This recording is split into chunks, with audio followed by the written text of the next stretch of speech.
Assalamualaikum warahmatullahi wabarakatuh. Alhamdulillah pada kesempatan hari ini kita kembali belajar secara online atau PJJ ya. Untuk hari ini kita akan bahas buku LKS ya.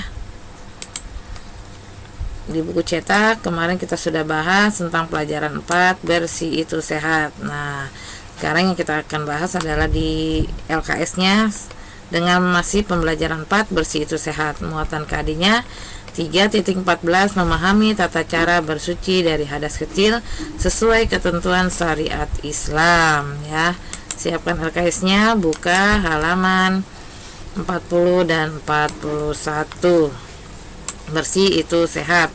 Lihat di sini ada KD-nya, kompetensi dasar yang akan kita capai ya.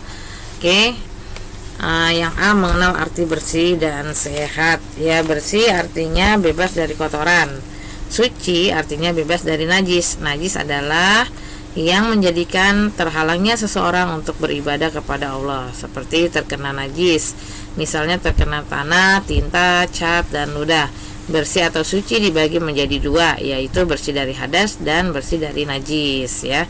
Yang pertama, mengenal hadas besar dan kecil.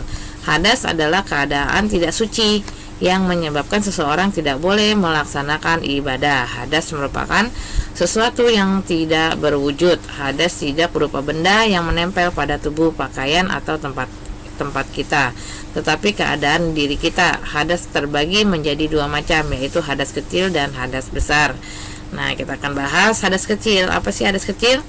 Hadas kecil adalah keadaan yang diwajibkan seseorang berwudu. Contohnya hadas kecil yaitu buang air kecil, buang air besar, buang angin, dan menyentuh kemaluan. Hadas kecil dapat disucikan dengan berwudu ya. Jadi ketika kita sudah buang air besar, kecil, itu diwajibkan kita berhadas ya, menyucikan dengan, misalnya kita mau sholat, boleh menggunakan dengan berwudu. Kemudian kita kenal hadas besar. Hadas besar adalah keadaan yang mewajibkan seseorang mandi wajib. Contohnya hadas besar yaitu haid atau nifas. Ini biasanya terjadi pada anak perempuan. Cara menyucikan hadas besar dengan mandi wajib namanya ya. Pembahasan mengenal mandi wajib akan kamu pelajari pada sub berikutnya. Dalam kondisi tertentu, hadas dapat disucikan dengan tayamum. Contohnya jika tidak ada air, atau keadaan berbahaya jika terkena air. Kita melaksanakan sholat, kita menghadap Allah yang maha suci ketika melaksanakan sholat ya. Jadi sudah seharusnya badan, pakaian, dan tempat yang kamu gunakan untuk sholat harus suci. Tidak boleh ada kotoran atau najis yang menempel di badan, pakaian, atau tempat sholat. Semua kotoran dan najis harus dibersihkan dahulu sebelum kita sholat. Oleh karena itu, setiap kali hendak melaksanakan sholat, kamu berwudu terlebih dahulu. Jika badan masih berhadas atau terkena najis, sholat yang kamu kerjakan tidak sah ya. Jadi kalau mau sholat kita harus berwudu supaya hilanglah hadas-hadas kecil ya. Kalau tidak berwudu maka sholatnya tidak sah. Bersih badan, pakaian, dan tempatnya tidak hanya dilakukan ketika sholat, akan tetapi kamu harus lakukan dalam kehidupan sehari-hari. Kebersihan badan kamu jaga dengan cara mandi, menggosok gigi, mencuci tangan sebelum dan sesudah makan, memotong kuku, dan mencuci rambut. Bersihkan pakaian meliputi baju, celana, tas, sepatu. Jika sudah kotor, segera kamu cuci. Bersihkan tempat meliputi kamar tidur, kamar mandi, kelas, dan halaman. Kamu menjaga kebersihan tempat dengan cara menyapu, mengepel, dan menghilangkan debu yang menempel. Rasulullah bersabda bahwa kebersihan sebagian dari iman. Oleh karena itu, kamu harus menjaga kebersihan dimanapun dan kapanpun kamu berada ya. Jadi kebersihan bukan hanya ketika akan melaksanakan sholat saja, tapi dalam kehidupan kita sehari-hari ya. Kegiatan rutin yang harus kita kerjakan untuk menjaga kebersihan tubuh ya, dengan cara mandi untuk menjaga tubuh kita agar bersih, gosok gigi, potong kuku ya, keramas ya. Nah, itu adalah cara-cara menjaga kebersihan, karena kebersihan itu adalah sebagian dari iman. Yang kedua, cara membersihkan najis. Bagaimana caranya? Najis merupakan segala sesuatu yang dianggap kotor oleh hukum Islam. Najis juga dapat diartikan sebagai kotoran yang menyebabkan seseorang terhalang untuk beribadah kepada Allah. Najis tidak sama dengan kotor. Benda yang najis pasti kotor. Sebaliknya, benda yang kotor belum tentu najis. Meskipun demikian, kamu harus membersihkan kedua hal tersebut sehingga dapat melaksanakan sholat dalam keadaan bersih. Najis digolongkan menjadi dua, yaitu mukhafafah dan mutawasita dan mugaladah. Nah, ini dibagi tiga ya. Najis mukhafafah, mutawasita, dan mugaladah. Yang pertama kita bahas najis mukhafafah. Najis mukhafafah adalah najis ringan. Najis ini berupa air kencing bayi laki-laki yang belum makan apapun selain air susu ibu. Air kencing bayi perempuan dalam keadaan yang sama tidak termasuk najis mukhafafah. Cara membersihkan najis mukhafafah dengan memercikkan air pada bagian yang terkena najis ya. Misalnya kalian sedang menggendong dedek bayi ya, dedek bayi laki-laki. Terus tiba-tiba pipis ya, itu dibersihkannya dengan cara dibasuh dengan air ya baju kita. Kemudian kalau yang dedek bayi perempuan itu tidak bisa dipercikan, harus diganti semuanya ya. Kita lanjut ke halaman 42. Najis mutawasita. Apa yang dimaksud dengan najis mutawasita? Najis mutawasita adalah najis sedang atau menengah. Contoh najis mutawasita adalah air kencing dan tinja. Selain itu darah, nanah, bangkai juga termasuk najis mutawasita. Ada bangkai yang tidak najis, yaitu bangkai ikan dan belalang. Cara membersihkan najis mutawasita dengan mencuci atau mengalirkan air pada bagian yang terkena najis sehingga bersih, dan sifat-sifat najis seperti warna, bau, zat, dan rasa.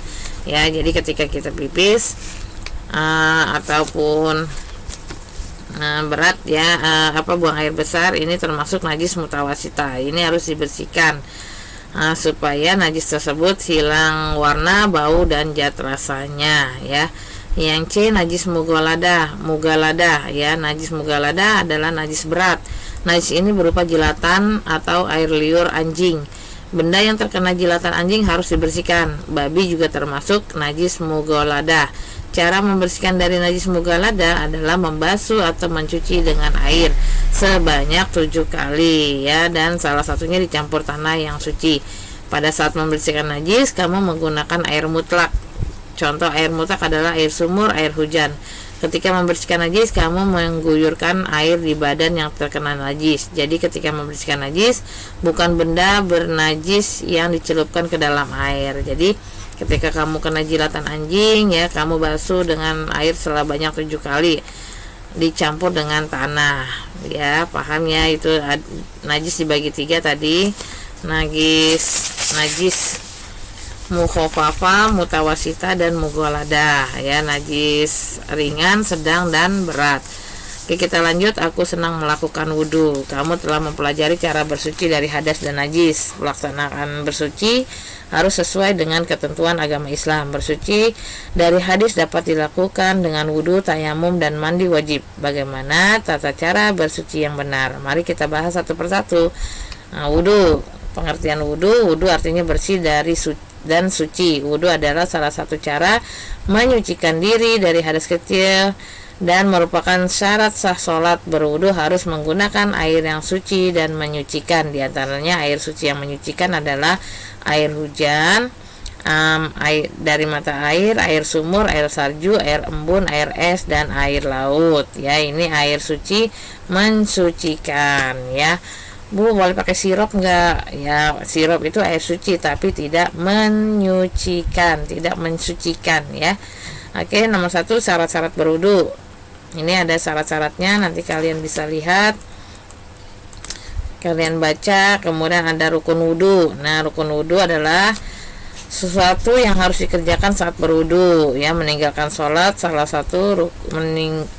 meninggalkan salah satu rukun wudu, maka wudunya tidak menjadi sah ya. Jadi ketika berwudu juga ada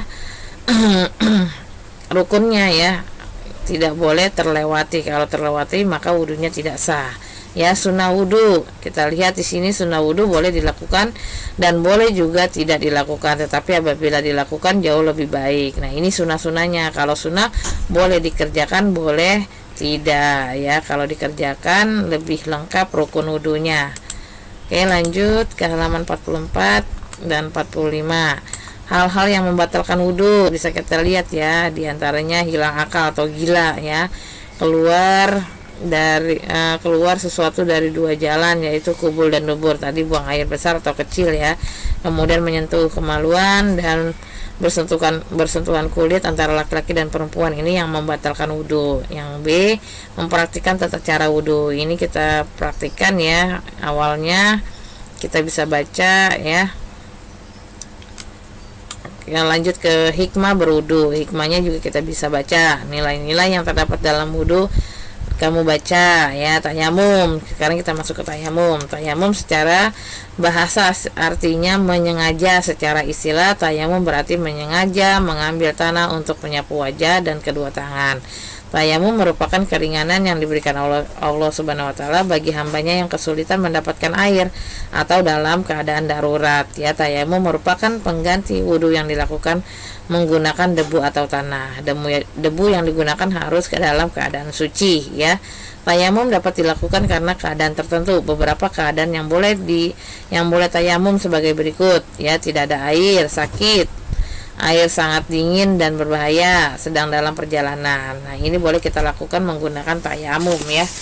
Nah, di sini ada tata cara bertayamum. Yang pertama niat ya, kemudian membaca, melafalkan doa berikut, kemudian kamu baca lagi di sini ya tata caranya bertayamum ya.